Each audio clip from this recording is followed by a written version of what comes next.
Salut Bissam, bonjour les rôlistes, je suis Sébastien et aujourd'hui je vais continuer la présentation de mon univers sur lequel j'ai bossé et que je cherche à terminer par le défi que nous a lancé Padbou.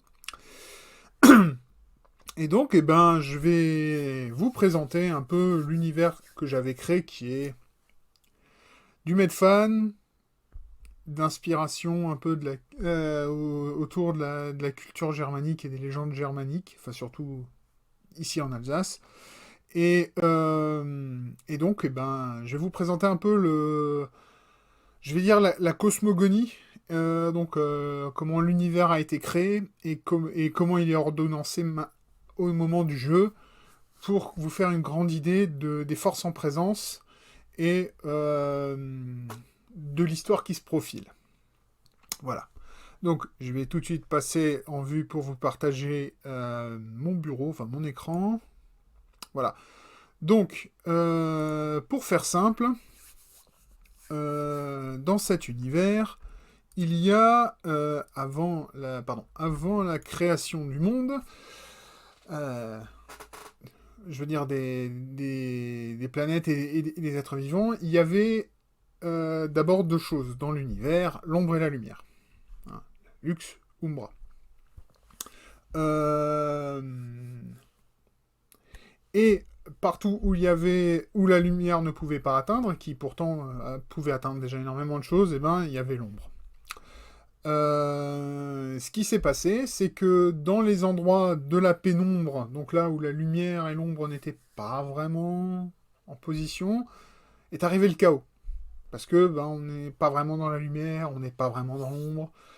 Des forces ont fait qu'il y a quelque chose qui est arrivé et a été créé le chaos. Chaos. Et l'univers n'étant pas une force toute seule, il a fallu créer, enfin, est apparu rapidement l'opposé. Du chaos est sorti aussi à un moment l'ordre, la matière. Et c'est comme ça que se sont créés en fait les éléments physiques de notre univers, pour faire simple. C'est relativement standard et classique. Je crois que si vous regardez des univers Medfan classiques, je crois que Donjons et Dragons a des idées pareilles. Je crois que l'univers de Warcraft ressemble pas mal à ça, sauf qu'ils en rajoutent encore d'autres forces. Mais voilà, en gros, ce sont deux forces opposées, hein, le chaos et l'ordre, et l'ombre et la lumière. Voilà. Et après un temps certain, est arrivée la matière. Et pour faire simple, chacune de ces forces, ou même la combinaison de ces forces, a créé ce qu'on va appeler simplement un plan. Et sur ces plans, c'est une des deux forces à chaque fois qui l'a emporté, pour faire simple. Il y a des endroits où c'est encore le statu quo. Donc il n'y a pas vraiment l'un ou pas vraiment l'autre. Et donc, ce sont des plans purs. Donc en gros, si je prends l'exemple, Donjons et Dragons, un univers tout à fait dans le même genre, où il y a le plan de la loi, le plan du chaos, le plan du bien, le plan du mal. Voilà, c'est la même idée. Sauf que là, il n'y a pas de notion bien, mal, chaos et ordre, et loi, pardon, mais d'autres notions. Voilà, c'est tout.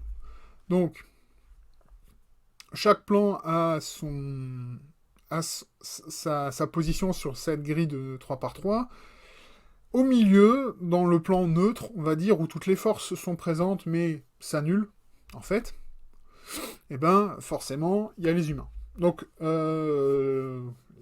qui s'appellent dans cet univers, vu que, comme dit, je me suis inspiré beaucoup d'un truc qui se passe au cœur du Saint-Empire romain germanique, ou le premier empire, j'ai pris les noms germaniques qui sont entre l'alsacien et l'allemand.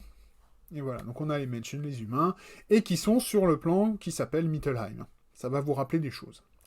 Parce que vous comprendrez pourquoi après. Et bien sûr, autour, il y a 8 autres plans que je vais vous présenter rapidement, comme ça. Vous pourrez vous faire une idée des grandes races et des forces en présence. On va commencer par le classique, les elfes, Elfen, qui eux sont forcément sur Elfenheim, pour faire simple, voilà. Eux, ils sont sur le plan de la lumière et de l'ordre, voilà. Donc, pour moi, ce sont pas des elfes sylvains, c'est plutôt des hauts elfes. Ce genre de choses.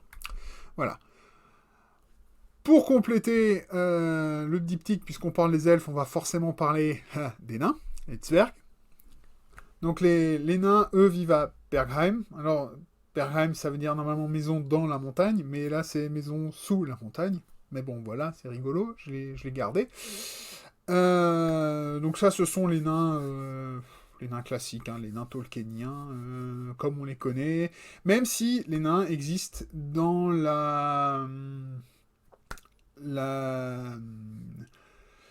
je perds mes mots. Les nains existent aussi dans les légendes germaniques. Par exemple, en Alsace, les nains existent et ce sont des petites personnes aussi qui vivent dans la montagne, même sous la montagne. Et d'abord, ils vivaient avec les hommes et le problème, c'est qu'ils étaient petits et qu'ils avaient des jambes un peu comme les chèvres et tout ça. Et si je me rappelle la légende, ça fait longtemps que je l'ai lu, il y a un enfant qui s'est moqué d'eux. Et ben, depuis ce jour-là, les nains sont allés se cacher sous la montagne. Voilà, voilà, c'était ça l'idée. On va prendre un autre grand classique des légendes alsaciennes, les géants, les Ries, qui eux vivent sur Riesenhang. Donc c'est le flanc de colline des géants parce que les géants eux vivent sur les montagnes, pour faire simple. C'est généralement ce qui se passe en Alsace. Les géants vivent sur les montagnes, les nains sous les montagnes. Et les géants, en gros, ce sont les premiers. Ce sont les premiers êtres qui sont arrivés, qui sont arrivés dans cet univers, comme la légende chez nous. Hein, les dieux ont créé les géants d'abord, avant de créer les humains. Donc voilà, c'est pareil, ils ont ce côté premiers arrivés, donc ils sont très grands, très forts, généralement très colériques. Mais dans l'ensemble, ils ont tendance à vivre souvent seuls ou bien en unité familiale et pas beaucoup plus. Donc voilà. Il y a de très belles légendes de géants en Alsace. J'en ai plus aucune en tête là maintenant forcément puisque je m'enregistre. Mais voilà, c'est dans les vallées des montagnes, vous allez souvent entendre parler quelque chose qui fait référence aux géants, surtout s'il y a des grands pics ou des grands éléments comme ça. Après, sur le plan de la lumière pure, il y a les dragons, qui sont donc à Drachenhaupt, le pic du dragon. Et ce sont des dragons classiques, hein, j'en avais déjà parlé, les élémentaires et tout ça, les métalliques et tout ça. Ils descendent tous de la race des premiers dragons, qui eux n'avaient pas, ils avaient toutes les capacités, et puis avec le temps, ils se sont spécialisés, séparés. Et même s'il y en a des dragons qui sont du côté du bien, des dragons qui sont du côté du mal, hein, la différence entre les chromatiques et les métalliques, mais ils sont tous sur l'alignement de la lumière. Voilà, comme dit, c'est des forces, hein, faut pas voir ça autrement. Ensuite, je vais redescendre de l'autre côté, je vais vous présenter les gnomes, qui sont dans Gnome Höhle, le trou des gnomes. D'ailleurs, je vois que le mauvais accent, ça aurait dû être un tréma au lieu d'un circonflexe, mais c'est pas grave. Eux, ce sont des esprits domestiques. Enfin, c'est un peu les esprits domestiques germaniques, hein, si vous connaissez les légendes.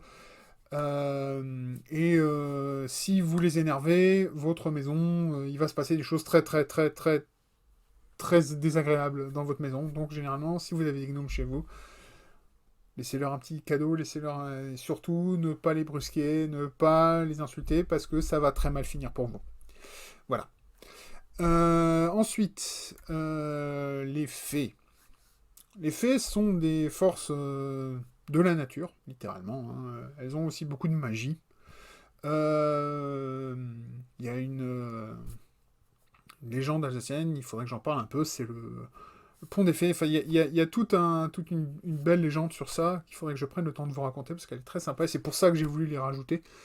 Et elles ont ce côté, elles sont dirigées par une reine,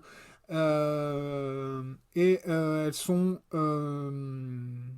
bah, comme dit, elles maîtrisent une magie très forte et elles sont très enclins avec la nature, à la différence des elfes, voilà. Et voilà. Et donc ça, ce sont les 6 races, on va dire. Oui, tout à fait. Les 6 races, en plus des humains, les 7 races qui sont les races euh, qui existent dans cet univers. Le problème, c'est que, comme vous voyez, il reste 2 places. Et bien, dans ces 2 places, il y a 2 petits nouveaux. On va dire c'est les races les plus récentes. Toutes les 7 là que je vous explique ont interagi ensemble et ont appris à vivre au moins côte à côte et j'allais dire, hein, se sont un peu fait au fait de vivre, de partager un peu comme ça enfin ce monde, enfin cet univers avec d'autres races qui sont en dehors de leur plan. Un an, on arrive aux 2 troubles faits, aux 2 petits nouveaux et qui posent problème. On a d'un côté les séraphes, les Engel. Alors oui, il n'y a pas de nom sur leur plan, parce que pour l'instant, aucun humain dans l'histoire n'est allé sur leur plan. Tous ceux qui sont allés ne sont jamais revenus. Donc on n'a jamais pu expliquer comment cet endroit s'appelait ou comment il vivait. On sait juste que ce sont les êtres de l'ordre, et, et voilà. Donc c'est pas les anges au sens biblique du terme, même si ça s'en inspire un peu. Ça s'en inspire même beaucoup. Vous comprendrez pourquoi après. Mais c'est ça l'idée. C'est vraiment c'est les êtres de l'ordre, c'est les êtres qui vont vouloir imposer leur ordre parce que sans eux, l'univers est désordonné et c'est le bordel et il faut remettre de l'ordre. Voilà. Et de l'autre côté, forcément, les Teufel, les démons. Pareil, on ne connaît pas le nom de leur plan parce qu'aucun humain n'en est revenu. Enfin, si, il y en a qui sont revenus, mais ils n'étaient pas entiers pour en parler, que ce soit physiquement ou mentalement. Et voilà, il y en a 2-3 qui ont essayé, ils ont eu des problèmes. Voilà. Et pourquoi je vous parle de ça? Et maintenant voilà. Et pourquoi ces 2-là sont arrivés? Et le problème, c'est que les humains sont sur Mittelheim parce que, justement, tous les autres plans pointent vers eux. Et donc, ils servaient de plateforme, enfin, ils servaient de hub, de point de distribution pour ceux qui voulaient voyager.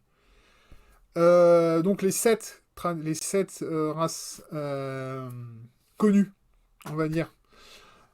Les humains ont pu, à une époque, voyager, commercer, échanger avec les 6 autres, donc elfes, dragons, fées, géants, nains, gnomes, mais jamais pu avec les séraphes et les démons parce que ils étaient jamais assez purs pour eux. Donc voilà. Et le problème, c'est que les 7 races étaient généralement assez sages pour arriver à régler leurs différends de manière posée. Même s'il y a eu des combats, il faut arrêter de déconner, il y a forcément eu des combats et des guerres. Très vite, les autres sont arrivés et ont réussi à leur dire non, toi tu rentres dans ta chambre et toi dans la tienne et vous allez vous calmer. Voilà. Le problème, c'est que les séraphes et les démons, eux, pour une raison qui n'est pas vraiment établie pour le moment, sont beaucoup plus puissants que les autres. Et ils sont déjà arrivés une fois sur le plan sur Mittelheim. Et le problème, c'est qu'ils ont menacé de déborder leur conflit, non pas juste à Mittelheim, qui était à ce moment-là un plan qui était prêt à être sacrifié par les 6 autres. Il faut pas déconner, hein, si on peut rester tranquille, on ferme la clé, on ferme le passage et on laisse les 2 autres se taper dessus au milieu. Bref, faire un peu se retrouver comme être la Pologne entre la Russie et l'Allemagne. Et le problème, c'est qu'ils ont failli déborder sur tous les autres plans. Et donc, les humains, avec l'aide de quelques autres des magiciens des autres, ont réussi à couper toutes ces connexions. Ça a entraîné deux problèmes pour les humains. La magie ne venait pas de Mittelheim. La magie venait des autres univers. Donc quand ils ont coupé la connexion, ils ont perdu la magie. Il y a des petites effluves de magie qui arrivent à traverser de temps en temps l'univers. Et il y a quelques magiciens qui existent, ils sont pas nombreux, ils doivent bosser énormément pour arriver à des résultats maigres. Genre, un mage très avancé, il pourra à peine lancer une boule de feu si on parlait donc un sort de 3e niveau, donjon et dragonesque. Voilà, donc relativement bas. Voilà, ils pourront pas aller plus loin. C'est les autres races qui ont la magie de leur côté et qui vont l'utiliser. Bien sûr, chaque magie, il y a des magies sur les 4 forces. Logique. Et chaque espèce, chaque race a ses affinités avec l'une ou avec l'autre. Et c'est pour ça qu'il y a ces orientations-là. Les humains, eux, au milieu, ils n'ont pas d'affinité, ils peuvent aller partout. Voilà. Par exemple, un nain aura énormément de mal à maîtriser une magie basée sur la lumière. De même, un géant, il se verra mal utiliser une magie du chaos. Voilà. Donc, pour faire simple. Voilà. Et donc, on en est à ce moment-là dans l'univers. Les humains vivent depuis un paquet de générations isolées, à un tel point que les autres races ont été complètement oubliées de l'esprit humain, à part survie dans quelques contes et légendes, mais jamais plus. Et c'est bien pris pour ce que c'est des contes, c'est des légendes, ça n'a jamais été réel, et c'est des belles histoires pour les enfants, quoi. Voilà. Du côté des humains, ils ont développé leur propre société, même plusieurs. La région dans laquelle on vit, comme dit, c'est organisé dans un empire avec plein de petites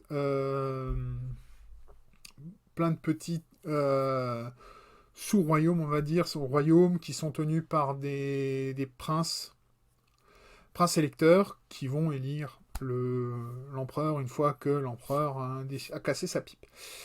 Oui, c'est proche du Saint-Empire, je vous l'avais dit.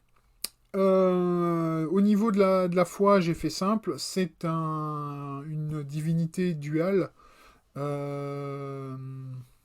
Donc Sol et Luna. Voilà, le soleil et la lune. Et les deux sont vénérés. Les deux ils ont chacun leur aspect.